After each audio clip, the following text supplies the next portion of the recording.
Hello दोस्तों, नमस्कार। आपका हमारे यूट्यूब चैनल पर स्वागत है। आइए देखते हैं हिंदी का एक महत्वपूर्ण प्रैक्टिस सेट।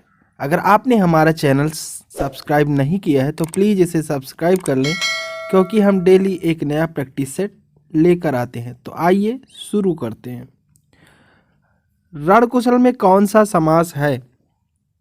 ऑप्शन है द्विगु, कर्मधारय, तत्पुरुष या द्वंद्व।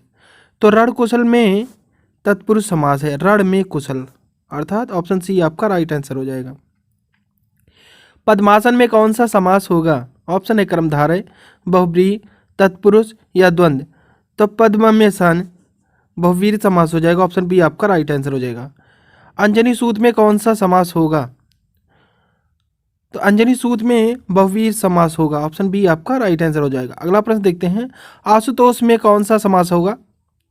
ऑप्शन है कर्मधारय, बहुव्रीहि, कर्मधारय या द्विगु समास। तो आशुतोष में बहुव्रीहि समास होगा, ऑप्शन बी आपका राइट आंसर हो जाएगा। चंद्रमौली में कौन सा समास होगा? ऑप्शन है कर्मधारय, बहुव्रीहि, द्विगु या द्वंद्व।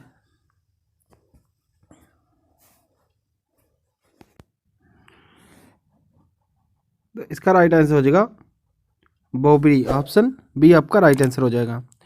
अठकोना में समास है, आठ कोना मतलब संख्यावाची आ रहा है, ऑप्शन बी आपका द्विगु समास हो जाएगा। गंगा जल में कौन सा समास है? तो गंगा जल में, गंगा का देखा जाए तो गंगा का जल अर्थात तत्पुरुष समास, ऑप्शन सी आपका राइट आंसर हो जाएगा। यश प्राप्त में कौन सा समास है? ऑप्शन है कर्मधारय, कर्म तत्पुरुष या तत्पुरुष या द्वंद्व। तो यश प्राप्त में यश को प्राप्त अर्थात कर्म तत्पुरुष हो जाएगा, इसमें कर्म का लोप हो रहा है, ऑप्शन बी आपका राइट आंसर हो जाएगा। प्राण प्रिया में कौन सा समास है? प्राण के प्रिय, ऑप्शन बी आपका राइट आंसर हो जाएगा। मुनिवर में कौन सा समास होगा? तो मुनिवर में कर्मधारय समास हो जाएगा, ऑप्शन सी आपका राइट आंसर होगा। नेक्स्ट क्वेश्चन देखते हैं। गृह प्रवेश में कौन सा समास है? ऑप्शन है कर्मधारय, द्विगु, तत्पुरुष या द्वंद्व। तो गृह प्रवेश में गृह में प्रवेश अर्थात तत्पुरुष समास हो जाएगा, ऑप्शन सी आपका राइट आंसर हो जाएगा। वर्कतुंड में समास कौन सा है? तो वर्कतुंड में बहुव्रीहि समास है, ऑप्शन बी आपका राइट आंसर हो जाएगा। रातों रात में कौन सा समास है? ऑप्शन है कर्मधारय, द्विगु, तत्पुरुष या अव्ययी भाव। तो रातों रात में हमारा अव्ययी भाव समास हो जाएगा, ऑप्शन डी आपका राइट आंसर हो जाएगा। अगर यहीं पर हमारा रात डैश दिन होता तो यह हमारा द्वंद्व समास हो जाता। नेक्स्ट क्वेश्चन देखते हैं। सतसई में कौन सा समास है? सतसई यानी यह संख्यावाची हो रहा है तो यह द्विगु समास हो जाएगा, ऑप्शन बी आपका राइट आंसर हो जाएगा। अगला प्रश्न देखते हैं। देश सेवा में समास है, ऑप्शन है द्विगु, तत्पुरुष, संप्रदान या अधिकरण। तो देश के लिए सेवा अर्थात तत्पुरुष समास हो जाएगा, ऑप्शन बी आपका राइट आंसर हो जाएगा। नेक्स्ट प्रश्न देखते हैं। पथ भ्रष्ट में कौन सा समास है? ऑप्शन है द्विगु, तत्पुरुष समास, अधिकरण समास, कर्मधारय समास। तो पथ भ्रष्ट में तत्पुरुष समास यानी पथ से भ्रष्ट यानी पथ से भटका हुआ, ऑप्शन बी आपका राइट आंसर हो जाएगा। किस समास में दोनों पद मिलकर एक नया अर्थ प्रकट करते हैं? ऑप्शन है द्विगु, बहुव्रीहि समास, कर्मधारय या इनमें से कोई नहीं। तो बहुव्रीहि समास में दोनों पद मिलकर एक नया अर्थ प्रकट करते हैं, ऑप्शन बी आपका राइट आंसर हो जाएगा। अगला प्रश्न देखते हैं। किस समास में पहला पद संख्यावाची होता है? आप लोग जल्दी जल्दी कमेंट करके बताएं। ऑप्शन है अव्ययी भाव, द्विगु, कर्मधारय या द्वंद्व। तो द्विगु समास में पहला पद संख्यावाची होता है, जैसे सप्तसई यानी ये संख्यावाची हो जाएगा आपका, इसलिए आप यह संख्यावाची होता है, इसलिए द्विगु समास हो जाएगा इसका। निम्नलिखित में से किस शब्द में कर्मधारय समास नहीं है? ऑप्शन है भारतवासी, काल, परमेश्वर, महाजन। तो भारतवासी में कर्मधारय समास नहीं, ऑप्शन ए आपका राइट आंसर हो जाएगा। अगला प्रश्न देखते हैं। किस समास में पहला पद प्रधान होता है? ऑप्शन है कर्मधारय, अव्ययी भाव, अधिकरण या इनमें से कोई नहीं। तो ये गलत लिख गया है, ये आपका अव्ययी भाव हो जाएगा, यही आपका राइट आंसर हो जाएगा। ऑप्शन बी आपका राइट हो जाएगा। अगला प्रश्न देखते हैं, पंकज में कौन सा समास है? तो पंकज में हमारा बहुब्रीहि समास है। ऑप्शन बी आपका राइट आंसर हो जाएगा। किस शब्द में यड़ संधि है? ऑप्शन है राजेश, अत्याचार, सूर्योदय या राकेश। तो यड़ संधि अत्याचार, अति धन आचार में यड़ संधि है। ऑप्शन बी आपका राइट आंसर हो जाएगा। व्यायाम में कौन सी संधि होगी? ऑप्शन है यड़, गुण, स्वर्ग। तो व्यायाम में हमारा यड़ संधि हो जाएगी, क्योंकि किसी यार व किसी पर भी आधा अक्षर चढ़े होते हैं तो हमारा यड़ संधि हो जाता है। निसंतान में संधि है, तो निसंतान में विसर्ग संधि हो जाएगा। ऑप्शन सी आपका राइट आंसर हो जाएगा। निह यहाँ पर विसर्ग आ जाएगा और ये संतान हो जाएगा, तो यहाँ पर विसर्ग आ रहा है, इसलिए हमारा यह विसर्ग संधि हो जाएगा।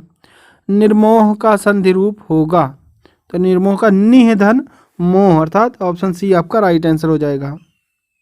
अगला प्रश्न देखते हैं, एक एक में कौन सी संधि होती है? एक एक, तो एक एक में वृद्धि संधि हो जाएगी। ऑप्शन ए आपका राइट आंसर हो जाएगा। अगला प्रश्न देखते हैं, नवोढ़ा का संधि रूप होगा नवधन ऊढ़ा। ऑप्शन ए आपका राइट आंसर हो जाएगा। तिरस्कार का संधि रूप है कौन सा है? तो तिरस्कार का हो जाएगा आपका तीरा, यहाँ पर उपसर्ग आ जाएगा और कार हो जाएगा, इसलिए आपका ऑप्शन ए आपका राइट आंसर हो जाएगा। यह विसर्ग संधि में आएगा। सदाचार में कौन सी संधि है? तो सदा सत धन आचार बराबर सदाचार, व्यंजन संधि हो जाएगा। ऑप्शन बी आपका राइट आंसर हो जाएगा। उज्ज्वल का संधि रूप क्या होगा? तो उज्ज्वल का उत धन ज्वल हो जाएगा। ऑप्शन सी आपका राइट आंसर हो जाएगा, यह हमारा व्यंजन संधि कहलाएगा।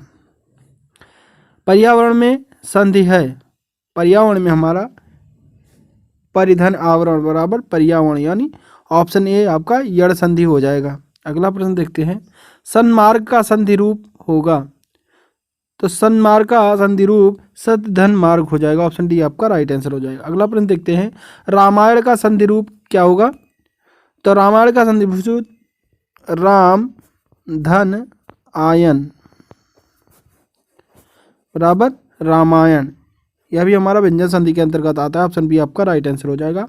खड़ी बोली किस हिंदी की बोली है? ऑप्शन है बिहारी हिंदी, पश्चिमी हिंदी, पहाड़ी हिंदी या पूर्वी हिंदी। तो खड़ी बोली हमारी पश्चिमी हिंदी की बोली है। ऑप्शन बी आपका राइट आंसर हो जाएगा। रमेश ने कहा कि मैं नेहा के गाल पर तमाचा मारूंगा, इस वाक्य में करता है, तो इस वाक्य में करता रमेश हो जाएगा। ऑप्शन सी आपका राइट आंसर हो जाएगा। अगला प्रश्न देखते हैं, उसने पढ़ा था, इस वाक्य में काल है। ऑप्शन है वर्तमान काल, भूतकाल, आधुनिक काल या इनमें से कोई नहीं। उसने पढ़ा था यानी भूतकाल, ये बीत चुका है। ऑप्शन बी आपका राइट आंसर हो जाएगा। राम धीरे धीरे पढ़ता है, इस वाक्य में धीरे धीरे शब्द क्या है?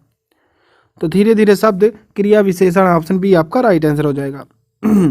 निम्नलिखित में से कौन विशेषण का भेद नहीं है? ऑप्शन है परिणामवाचक, गुणवाचक, पुरुषवाचक या सार्वनामिक।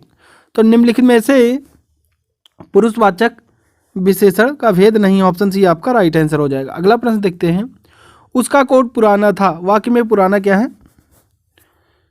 भाववाचक संज्ञा है या विशेषण है या संप्रदाय है या अधिकरण है? तो उसका कोट पुराना था यानी पुराना वाक्य में हम ये विशेषण हो जाएगा हमारा। ऑप्शन बी आपका राइट आंसर हो जाएगा।